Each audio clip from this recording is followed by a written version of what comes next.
because I wanted to establish my law practice and raise my family in the same hometown where I grew up. And my wife Laura and I have been married for 23 years. We've got 2 children. Our daughter is a second-year student at UVA. Our son is a junior at Loudoun County High School. And I'll just say this one thing about him. Basketball is the central focus in his life right now. He's 6'4", and unlike his father, he's very good. I got involved in politics really at the local level. After a few years of practice, I decided that I could get more involved in the community and ran for county supervisor. And I ran against a 6-term incumbent Republican mayor who had never lost a race before. And I won. And some of you remember the 2006 special election when I ran for the Senate. Some of you probably helped out on that campaign. Special elections are sort of all hands on deck, and folks from all over Northern Virginia pitched in, and we ended up winning every single precinct in 2006, then re-elected in 2007 and 2011. And I first started thinking about running for Attorney General very soon after our current Attorney General took office.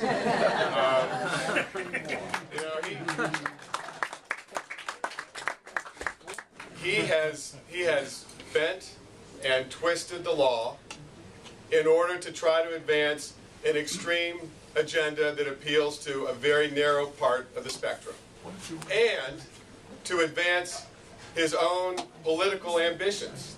And that is an abuse of the powers of the office. And if you look at the Republicans who are lining up to run, they are just the same way. They think he's done a good job. And that the way he's run the office is really a model to follow. If that isn't scary enough, they would do the same thing he's done. And the office of Attorney General is a very visible office. It's a very powerful office. The right person in that office can do a lot of good for a lot of people. And heaven knows we know what happens when the wrong person's in there. And I've got the right experience, the right know-how to repair the damage he's done and to fight for the values that we all share. And you know I'm fighting for the values. I will fight for the values we all share. You see me doing it every day. In the General Assembly right now, I've got legislation in to help implement the Affordable Care Act here in Virginia. There are 2 pieces to that.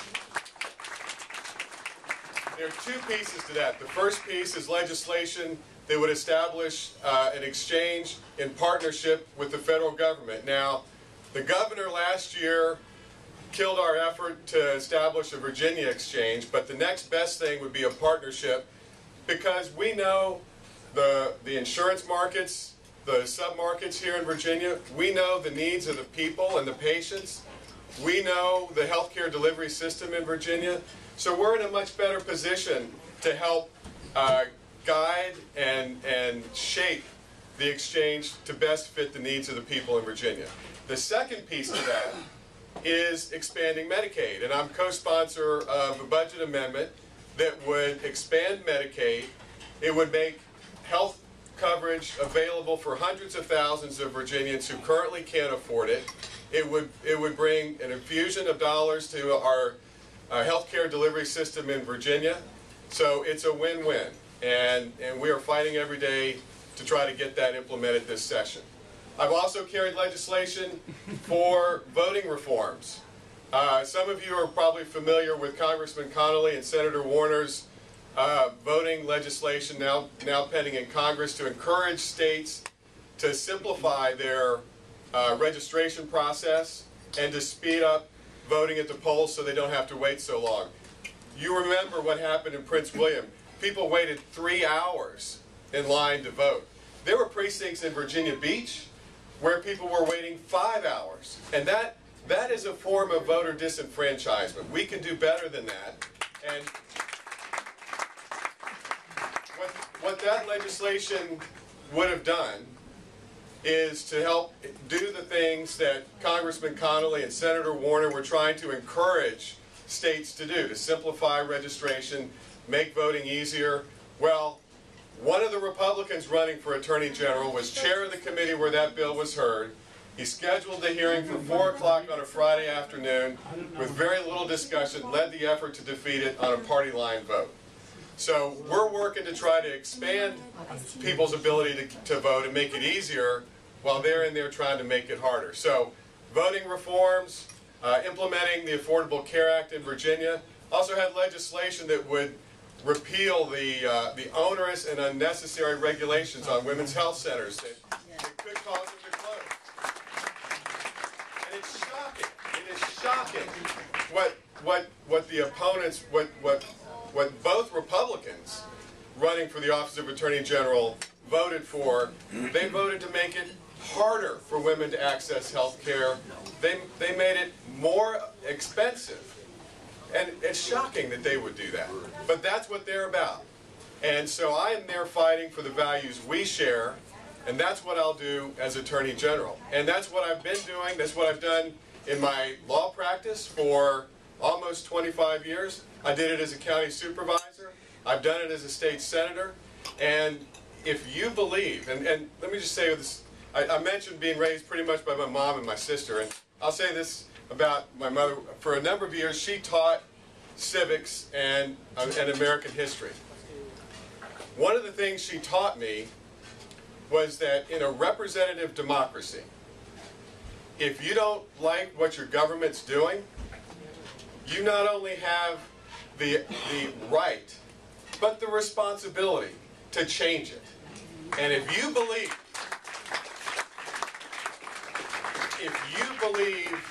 like I believe, that we need fundamental change in the office of Attorney General, if you believe, like I believe, that we've got the best chance to win back the office of Attorney General in years and years, if you believe we need to have our best team out on the field, that we need to put somebody to carry our banner who has been fighting in the trenches, who is battle-tested, who knows what it takes to win tough elections, then I ask that you join my campaign.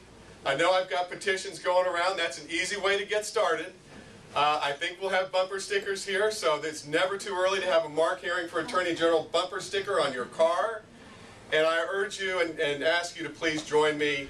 And if we come together, and I know with your energy and your enthusiasm that together we can take back the office of Attorney General, and Virginia, for the first time in 24 years, will elect a Democrat to the office of Attorney General.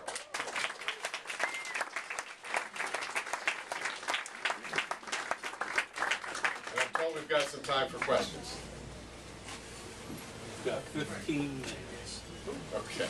Questions?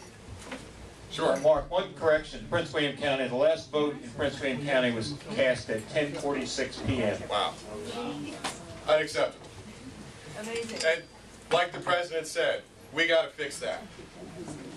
I just wanted to bring up the issue. I got here a little late. We already talked about climate change. Oh, thank you. We already talked about climate change. The biggest issue facing not just the state and the country, but the world is climate change. And it's difficult for people in Virginia to get a lot of action against it because of the power of the coal companies and the power of the utilities.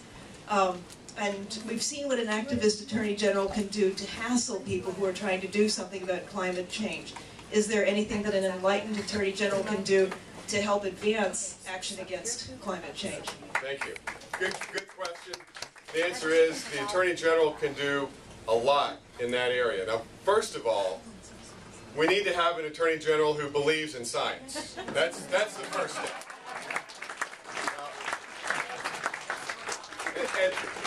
And when Ken Cuccinelli went after Mike Mann, the researcher at UVA, that was one of those that really told me this is going to become a pattern with him.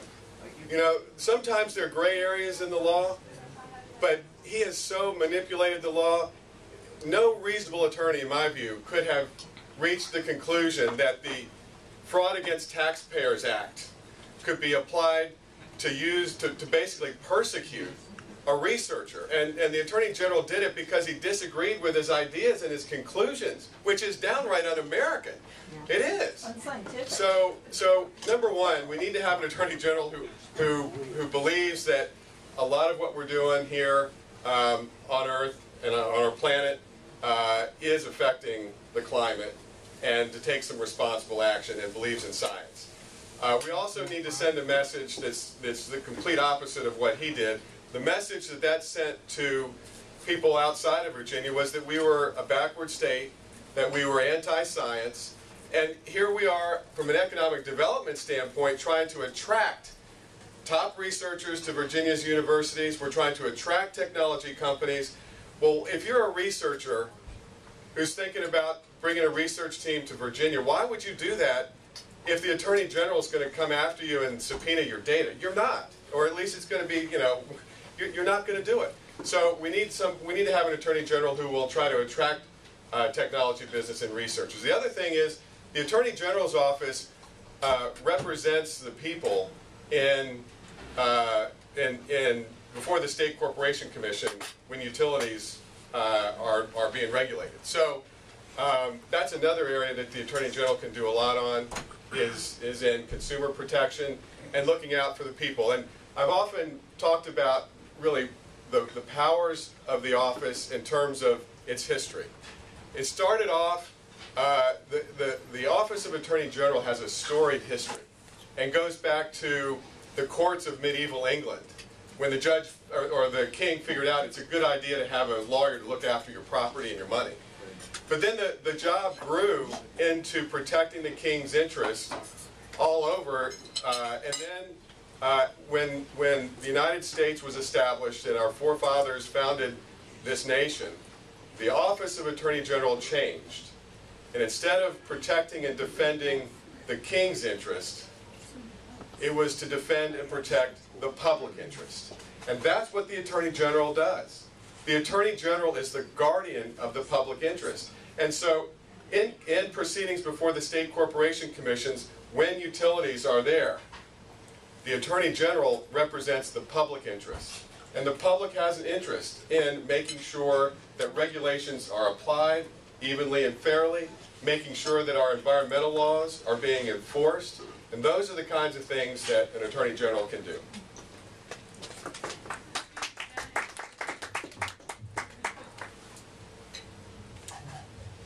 Thank you. Hi. Pat Hines, how are you? I'm good, Pat. How are you? Good. Keep up the good work. I had a question about ex-offender voting rights. I think Brigades has been somewhat involved, some of us, over the years of this. And you know, Virginia, along with Kentucky, brings up the rear nationally, the only two states that still require ex-felons that you lose your voting right forever unless you proactively petition the governor to get it back. Now, apparently, this is one of the rare instances where I agree with Governor McDonnell. He is proposing legislation that would return, I don't know the details, but it would return voting rights for nonviolent felons. I don't know where that legislation is right now. I wanted to know just your feelings about that legislation, what happens, what you could do as Attorney General if it doesn't pass, and then I'm going to ask maybe a tougher question, which is, what about violent felons' voting rights? I want to know where you stand. Well, first the question is about where the automatic restoration of voting rights legislation is. And you're right, I think many of us were surprised that Governor McDonnell announced that he was now supporting that. We were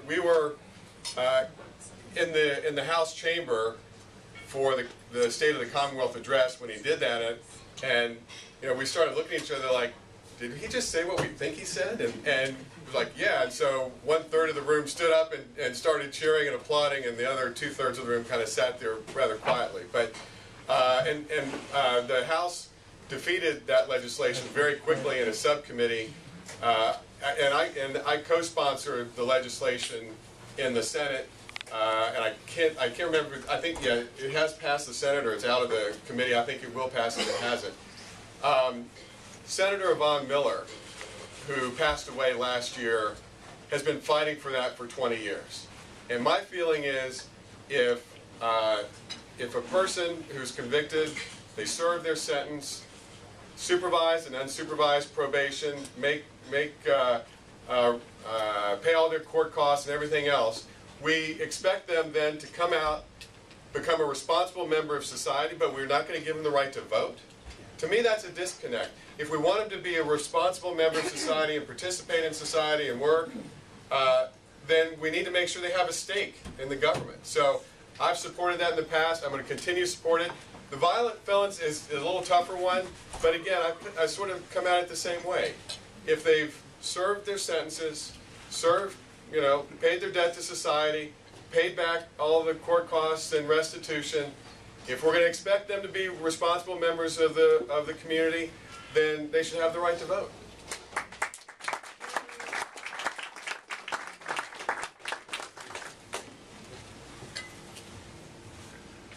Senator, I'm Carol Schreier-Pollock, and I have a question about what's going on now in the Senate and the redistricting bill. Can you address that and also tell us what we can do now to try to prevent its passage? And if it should pass and it's not vetoed, the role of the Attorney General's office if there's a suit regarding constitutionality? Yeah. And what do you think of the success of that? Okay. I'm sure you all know what happened on Inauguration Day in the General Assembly. Henry Marsh, who had been a civil rights leader, wanted to see that historic occasion when Virginia made history a second time and re-elected Barack Obama, and so he went to the inauguration. There was a House bill that had nothing to do with Senate redistricting, that the 20 Republicans took advantage of his absence to slap on a whole new Senate redistricting plan onto that bill and voted out. And they limited debate, first to 15 minutes, then to 30 minutes after they were called out on it. Gave us no warning, no notice, had detailed descriptions of the different districts without any heads up. And historically, you need to know two things. First, the General Assembly has done work on inauguration days in the past, but not on real controversial matters, because no matter which party the newly elected president belongs to, there are going to be some people who want to go. So there's work that we can do, but if it's real controversial, we haven't heard it. There's another tradition in the Senate. If a member is absent and a bill comes up that we know that member is going to want to be present for and be heard, it is part of the Senate custom and tradition to pass that bill on to the next day when the member can be there and participate in it. That's a time-honored tradition. And what the Republicans did, they slapped that bill down. Everybody knew Senator Marsh would want to be there for that. With him there, it's 2020, and it doesn't pass. But they did it anyway. They limited debate to 30 minutes. Why? So he wouldn't have time to drive back down and vote. Now, when I went down in the beginning of the session, I thought there were a lot of big issues: transportation, education. Wanted to roll back some of the extreme things that got passed that Virginians were really upset with. And so we started to begin that dialogue and that discussion and that conversation. And imagine the strained relations and the broken trust when we thought we were negotiating about those issues and how we can find common ground and compromise. And in fact, in their minds, they were just plotting to wait for the right opportunity to redistrict the state. No legislature should ever do anything like that, let alone the Virginia Senate. Now, on the constitutionality, and what can you do? Right now, it's pending in the House, so you ought to contact as many House of Delegates members as you can and let them know how upset you are and how wrong you think it is, so that they vote it down. The Speaker could rule it non-germane. The Governor has said it was a terrible thing that happened, but he hasn't promised to veto it. You can write to the Governor and urge him, if the House passes it, to veto it, to rise above that kind of hyper-partisanship. If the House passes it, if the Governor vetoes it, I am certain we will challenge it in court, and I feel confident will prevail, and here's why. The Constitution is very clear. Redistricting is done in it says that the General Assembly shall redistrict in 2011 and every 10 years thereafter. And there's a reason why. You don't want to be doing this every year. And you don't want these lines changing constantly if one member happens to be in the room or not. And this past Friday, one of the Republicans wasn't there. There were some bills, there were some close votes there coming out of committee, straight party line votes. And consistent with that tradition, we went on and said, you know what, if we start pulling up all of those bills and voting them down that we don't like and passing the ones we did, then that tradition is over forever. And we need to take the high road and remind Virginians that there is a certain amount of decorum and trust that we have to have in the legislature. And so let your delegates know, let the governor know that that's unacceptable. And I saw, I don't know if that yellow sheet meant... Three, okay. So probably time for one more question. Yes. Hi, Secretary. My name is Michael Angeloni. I want to thank you and the rest of the for being here today. This has been wonderful. The question that I have is, Virginia is one of, I believe it's 29 or 30 states where you can be legally let go from a position at your job for being LGBT. And I wanted to know from you, this is something, as Attorney General, you'll be the highest lawyer in the land, so to speak, that you will be there to defend us, so that, because me and my fellow people who are LGBT should not have to fear going to work and possibly losing their jobs because they may find out they're LGBT. Yeah. Nobody deserves to be discriminated against, and I will use the full powers of the law to protect your rights. And before I forget, and I'll give a little more detailed answer to that, but before I forget, one of the things that the Attorney General could do on the redistricting is stand up and say that's unconstitutional, and say that this is unconstitutional and you shouldn't even finish the process of voting because it's unconstitutional. So having an Attorney General who will stand up and do those kinds of things is important. Likewise, on equality issues, I support marriage equality. I have consistently voted for legislation that would prohibit discrimination in state employment, and I will use the powers of the office and the law to support your civil rights. Thank you. Thank you very much for inviting me. I encourage all of you to go to my website, www.hearing4forag.com. Sign up for email updates. Sign up and like my Facebook page. And I hope to earn your trust and vote and support. And thank you for inviting me.